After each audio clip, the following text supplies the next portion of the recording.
Hi friends, ఆనందికి America job offer వస్తుంది.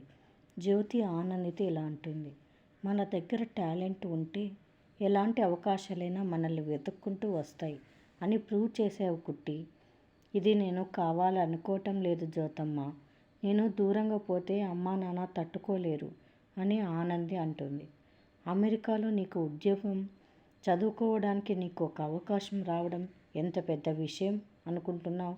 ఒక మంచి అవకాశం మన జీవితంలోకి వచ్చినప్పుడు దాన్ని ఉపయోగించుకుంటేనే కదా అందులో మనం స్పెషల్గా ఉండేది అని సూర్య అంటాడు. అటు మీ అమ్మా నాన్న ఆలోచించినా ఇటు మేము ఆలోచించినా నువ్వు బాగా ఉండాలని కుట్టి. మా మీద నీకు ఏమాత్రం గౌరవం ఉన్నా వెళ్ళి మీ అమ్మా నాన్నలతో సరే అని చెప్పు అని జ్యోతి అంటుంది. ఆనంది మాత్రం బాధతో మొహం పెడుతుంది. మరిన్ని అప్డేట్స్ కోసం ప్లీజ్ సబ్స్క్రైబ్ చేయండి. Thanks for watching.